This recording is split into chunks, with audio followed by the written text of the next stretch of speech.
Você tem interesse em saber como funciona o processo de reabilitação da escoliose?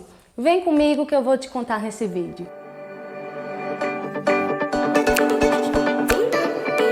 Olá pessoal, tudo bem com vocês? Nesse vídeo eu vou te contar como é o processo de reabilitação de uma pessoa que tem uma escoliose.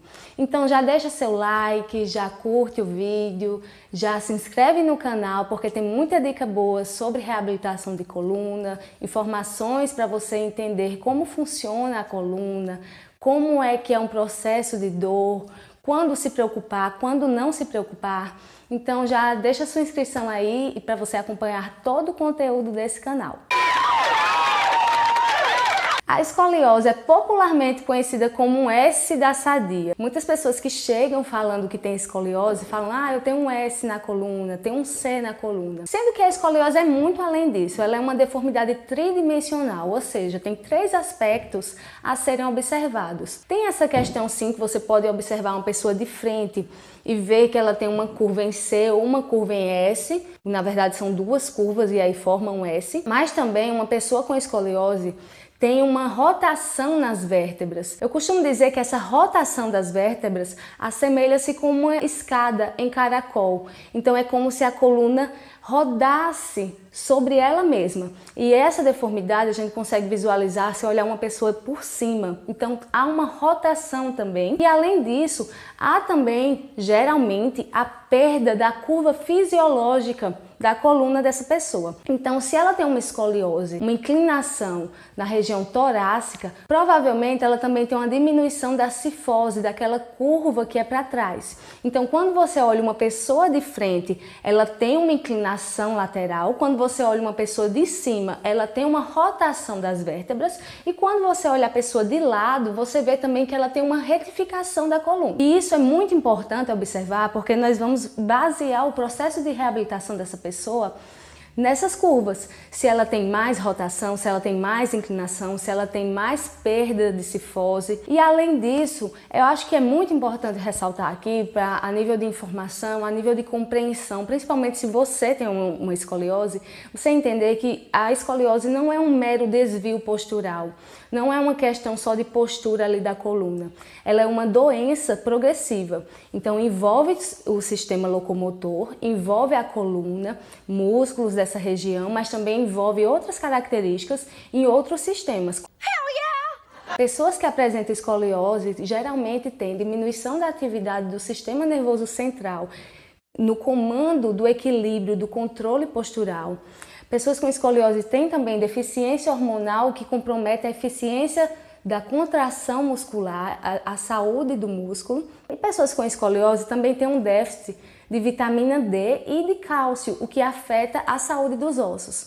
Então não é só uma questão estética, uma questão de desvio, uma questão de observatória, de postura. É uma questão que envolve a função muscular, a função óssea, a função do teu sistema locomotor. Há evidências de que crianças que têm escoliose crescem com menos atividade física na vida, então tem uma tendência ao sedentarismo, tem uma tendência também a serem adultos com dores crônicas, dores que persistem. Além, é claro, de todo o componente psicossocial que envolve, porque uma criança que desenvolve uma escoliose e cresce na fase escolar e chega à fase adulta com uma escoliose, com uma deformidade que é visualmente observada, gera um impacto social na imagem, na dinâmica social dessa criança, e isso também é afetar a sua saúde.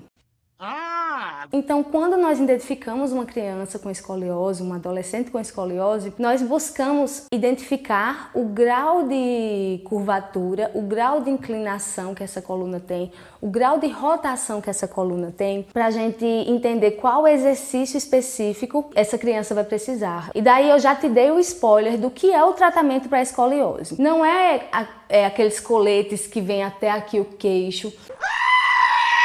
Não é natação, não é reeducação postural. Isso não funciona a longo prazo para uma pessoa que tem escoliose. O que realmente a literatura aponta como funciona, como caminho, como um norte para o tratamento da escoliose, são exercícios específicos para cada indivíduo, porque Mariazinha pode ter uma escoliose no nível da torácica com muita rotação e muita rigidez. Então a gente vai precisar colocar no tratamento de Mariazinha um exercício mais específico para essa rotação, porque essa rotação está diretamente influenciada no grau de progressão dessa escoliose, na tendência dessa escoliose em progredir, em aumentar, em piorar. Então a gente vai focar nessa rotação e também nessa rigidez, vai tentar trazer mais mobilidade a essa coluna de Mariazinha. Já João pode ter uma escoliose em ES, uma curva lombar e uma curva torácica compensatória, sendo que João é super flexível. Ele é totalmente o contrário de Mariazinha. Ele não consegue manter sua postura, manter um equilíbrio. Então, no caso do João, além de observar essa diferença da curvatura, do formato, além de observar o grau de rotação, o grau de inclinação para colocar mais desses componentes nos exercícios, nós também temos que colocar nesse exercício do João um certo grau de estabilidade para promover esse controle postural para o João. E aí o interessante dos exercícios específicos para escoliose é que, além de toda essa individualidade que é aplicada no tratamento, nós também conseguimos quebrar o ciclo que nós chamamos de ciclo de Stokes. Então os exercícios vão sim também promover um fortalecimento muscular, um alinhamento, promover uma mobilidade de acordo com cada um, mas a principal questão do exercício específico é que ele vai quebrar esse ciclo e vai trabalhar lá na imagem corporal que é formada no cérebro. Então, nesse processo de reabilitação, é ensinado ao paciente o melhor alinhamento para sua coluna. Se Mariazinha tem uma inclinação para a esquerda com o aumento da curva à direita e ela tem uma rotação para esse lado, vai ser trabalhado nela essa rotação e essa inclinação para o lado oposto para que ela consiga esse alinhamento. E isso, no processo de reabilitação, é realizado todos os dias. A gente ensina ao paciente, o paciente aprende como se alinhar. Esse exercício se chama de exercício de autocorreção e ela vai fazer isso todos os dias para automatizar esse gesto e fazer essa mudança lá no esquema corporal, no cérebro. Então, o tratamento não é só local na coluna, o tratamento vem lá do sistema nervoso até os músculos, vértebras e ligamentos. Então, retomando lá a questão do João e da Mariazinha, você consegue entender que são abordagens totalmente diferentes. O exercício do João não compete ao tratamento da Mariazinha, porque não vai ser eficaz, não vai funcionar para ela. Por isso que a gente chama de exercício específico. Vai ser de acordo com a fragilidade e com a capacidade de cada um. Agora eu entendi! Mas, infelizmente, por falta de informação ou por falta de interesse mesmo, hoje o processo de tratamento, o processo de acompanhamento de uma pessoa com escoliose não está sendo assim. Apesar da gente ter essa literatura norteando, apesar de ter profissionais de saúde capacitados, especialistas em escoliose que trabalham com essa vertente, ainda assim há muito o que ser trabalhado. Tem muito ruído no acompanhamento das pessoas com escoliose. O que é que acontece naturalmente hoje no Brasil? A maioria dos profissionais que não têm esse conhecimento recomendam às crianças ou que fica observando para ver se vai piorar ou não, ou que a criança vai fazer natação, ou recomenda Pilates RPG, sendo que essas recomendações não atendem à característica da escoliose. Para ser franco, a medicina moderna é muito ruim para tratar das costas. Só observar a escoliose é negligenciar uma doença que é progressiva.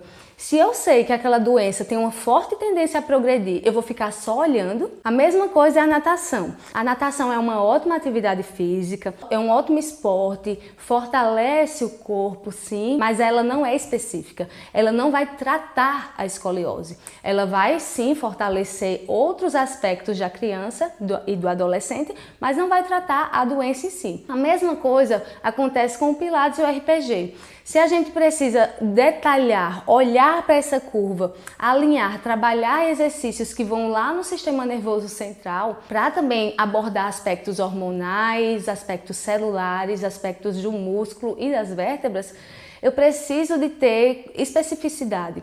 O Pilates geralmente trabalha exercícios bilaterais, o que não é interessante para a escoliose, porque se eu tenho uma curvatura para um lado e eu me curvo mais ainda para esse lado, eu tenho uma tendência a aumentar essa curva e não é interessante. É mesmo, é? Eu atualmente trabalho com Pilates e quando eu atendo pessoas com escoliose, antes eu preciso fazer uma avaliação dessa pessoa, ensinar essa pessoa a autocorreção, trabalhar às vezes exercícios de mobilidade ou de estabilidade para dar uma base para esse corpo dessa criança, desse adolescente, e depois introduz o Pilates. É ótimo que a criança e o adolescente façam o Pilates, mais específico de acordo com a sua individualidade. Vale ressaltar, de uma forma bem resumida, que a recomendação internacional é que quando a gente tem uma escoliose de até 10 graus no ângulo de Kolbe, se você não sabe o que é o ângulo de Kolbe, comenta aqui que eu explico para você, que eu faço um vídeo explicando se você tiver interesse. Mas aí a recomendação é que até 10 graus seja observada a escoliose. Passou dos 10 graus até os 25 graus, tem que ser feito exercícios específicos para escoliose. Dos 25 a 45, 50 graus, é recomendado que além dos exercícios específicos, seja utilizado um colete, mas não é aquele colete que vem até aqui a cervical, que isso aí já está bem ultrapassado. É um colete 3D, mais direcionado para a curva de cada pessoa também, personalizado. Vou colocar aqui a imagem para você se familiarizar. E aí, após 50 graus de escoliose, recomenda-se que haja tratamento cirúrgico. O que é que eu faria se fosse o meu filho, a minha filha, com escoliose? Mesmo que tivesse apenas 10 graus, eu não ia observar. Eu ia já introduzir exercício específico, porque é uma doença progressiva. A tendência é progredir. Então eu vou esperar para quê? Para ver se piora? Eu prefiro não arriscar. E aí, tendo pouco ângulo ou muito ângulo, tendo muita inclinação, pouca inclinação, iria investir sim nos exercícios específicos. Mesmo que a recomendação já fosse cirúrgica, acima de 50 graus, faria os exercícios específicos pré-operatórios, faria antes da operação, retardaria essa operação, essa cirurgia o máximo que conseguisse. Tem que ser algo que é observado, acompanhado, discutido de acordo com a característica da família também. Mas eu faço também exercícios específicos em caso de indicação cirúrgica, porque o exercício tem um componente de quebrar o ciclo que promove o aumento da escoliose lá no sistema nervoso central, que eu expliquei para vocês. Mesmo que ele não vá tirar o paciente da cirurgia, num bloco cirúrgico, ele vai diminuir as consequências da escoliose. E se por acaso conseguir diminuir 5 graus dessa curva, conseguir retardar um pouquinho, diminuir um pouco o grau de inclinação, o grau de rotação dessa vértebra, vai ser melhor até lá na cirurgia, porque aí vai precisar de menos força, menos tempo de cirurgia, menos exposição dessa criança no bloco cirúrgico. E isso é muito bom no processo pós-operatório dessa criança, desse adolescente. Então é isso, gente. Se você ficou com alguma dúvida, comenta aqui que eu tenho o maior prazer em te explicar. Se você conhece alguém que tem escoliose, encaminhe esse vídeo para a pessoa, para ela se informar, para ela entender como funciona, o que é preciso ser feito. Quanto mais ela tiver informação, conhecer a sua doença, conhecer o seu corpo, como é o processo de reabilitação, mais ela vai ter controle da situação. Não se esquece de se inscrever no canal, de deixar a sua curtida, de ativar as notificações. Um abraço!